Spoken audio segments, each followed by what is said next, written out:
महाकवि कालिदास एक नंबर के मूर्ख थे। यह एक राजा की बेटी थी, नाम था विद्योत्तमा। बड़ी विद्वान बेटी थी राजा की, पर विद्वान तो थी पर उसे अपने विद्या का बड़ा अभिमान था।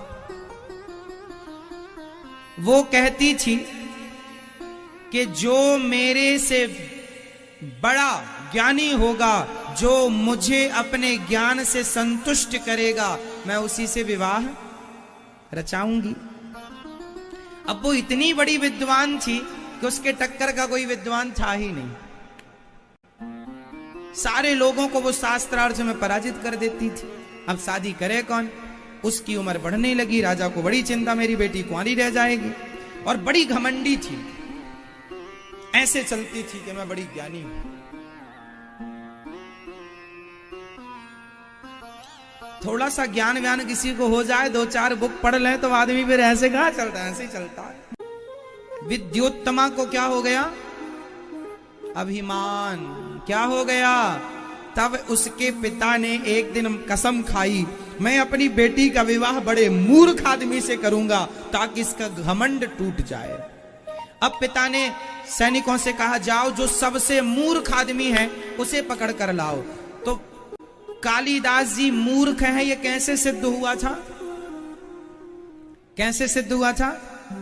यह जिस पेड़ पर चढ़कर जिस डाल पर खड़े थे उसी डाल को काट रहे थे।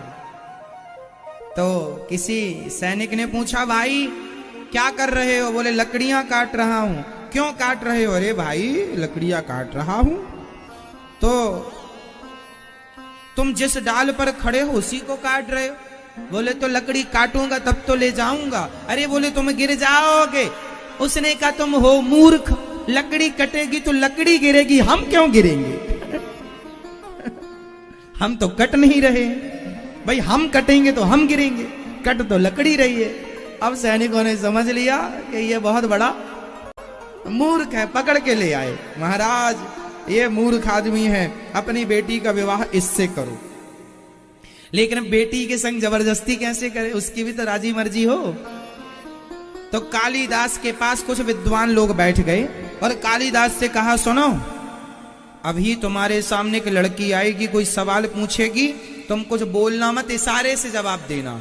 वो जो जो कहे वह समझी उंगलियां उठाते चलना, ऐसे ऐसे, बाकी व्याख्या हम करते चलेंगे। कालिदास जी पहुंचे सभा में। ऊंचे आसन पर विद्योत्तमा बैठी थी।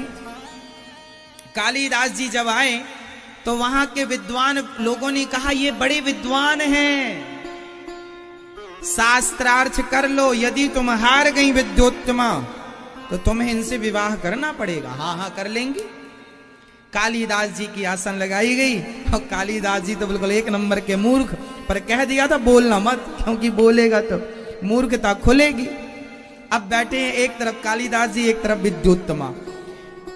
अब विद्योत्तमा ने, अब वहां के संतों ने कहा कि ये साइलेंट बात करेंगे, मतलब बात नहीं होगी मुंह से, इशारों में आप पूछिए। इतने बड़े विद्वान हैं कि बोलते कुछ नहीं है। ये बोल के नहीं समझाएंगे, ये इशारों से समझाएंगे। तो विद्योत्तमा बोली, तैयार हूं मैं साइलेंट बात करूंगी, मतलब बिना बोले बात करूंगी और समझाऊंगी और समझूंगी। ठीक है। विद्योत्तमा ने कहा,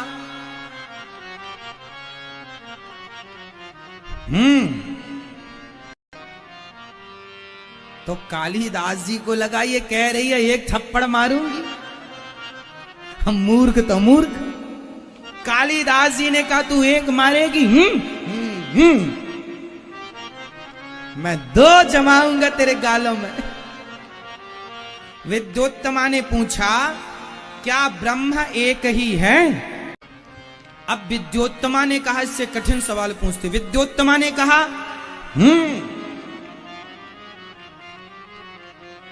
विद्योत्तमा ने पूछा, क्या 3 गुण से ही काम हो जाएगा? सत्वगुण, रजोगुण और तमोगुण। सत्वगुण, रजोगुण और तमोगुण।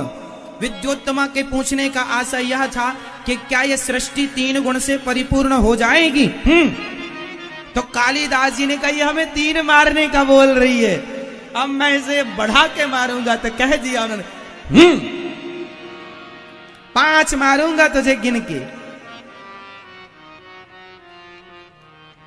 तो कालिदास जी ने कहा कि 5 मीन्स 3 गुण तो चाहिए, सत्व गुण, रजोगुण, तमोगुण, पर 3 से सृष्टि नहीं होगी। 3 के संग 5 तत्व भी लगेंगे, पृथ्वी, जल, वायु, अग्नि, आकाश, छित जल पावक गगन समीरा। 5 चाहिए, 3 गुण अकेले कुछ नहीं करेंगे। जब 3 के संग ये 5 मिलेंगे तब सृष्टि क्रम चालू होगा। अब विद्योत्तमा ने कहा, तो विद्योत्तमा ने कहा, अब विद्योत्तमा आगे बढ़ी। 3 से वो बोली विद्योत्तमा,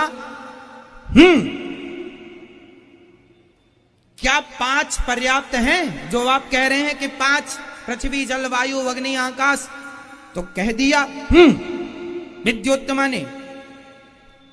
तो कालिदास जी बोले ये हमें थप्पड़ मारने का बोल रही है। तो कालिदास जी बोले तुझे मैं घूंसा मारूंगा, घूंसा। तो ऐसी मुट्ठी बांध ली उन्होंने, और ऐसी मुट्ठी बांध के कहा तू मारेगी ना तो समझ लेना। ऐसे 5 को मिलाकर एक मुट्ठी बांध ली कालिदास जी ने। इस आशय, इससे क्या अर्थ निकला? इससे यह अर्थ निकला कि 5 तत्व तो हैं, पृथ्वी, जल, वायु, अग्नि, आकाश, पर 5 से काम नहीं होगा। 5 जब मिलकर एक ये संगठित हो जाएंगे, जब एक ही शरीरों में 5 समाएंगे तब शरीर की सत्ता होगी। 5 अलग अलग रहेंगे तो सत्ता नहीं। भाई पृथ्वी अलग भागे, जल अलग भागे, वायु अलग, तो शरीर थोड़ी तैयार होगा। जब 5 एक हो, इसलिए एक ठूसा मारेंगे तुझे। एक ठूसा कहा, मुठी का एक महाकपि हनी, मुठी का मिलके एक। विद्योत्तमा समझ गई कि ये आदमी बड़ा ज्ञानी है। विद्योत्तमा को लगा ये आदमी बहुत बड़ा ज्ञानी है, मेरे सही जवाब दिया हर प्रश्न का। और विद्वान लोगों ने व्याख्या करी। अब तो विद्योत्तमा तैयार हो गई, शादी हुई। राजा बड़ा खुश के चलो हो गई शादी। और जब शादी हुई तो वही है, मैंने अभी पिछली कथा में सुनाया था कि एक लड़का लड़की ने व्हाट्सएप में प्यार कर लिया।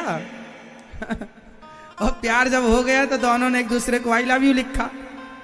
लो आई लव यू भी हो गया, प्यार भी हो गया, और दोनों ने बिना फोन पे बात किए शादी कर ली। क्योंकि प्यार हो गया था ऑलरेडी, उनका बातचीत हुई नहीं थी।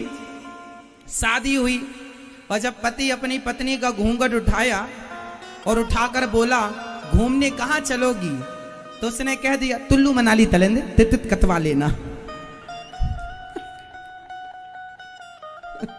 अब उसे पता चला ये तो तोतली है। अब तोतली इसलिए निकल गई क्योंकि उसने पहले बात, तो यही हुआ विद्योत्तमा के साथ।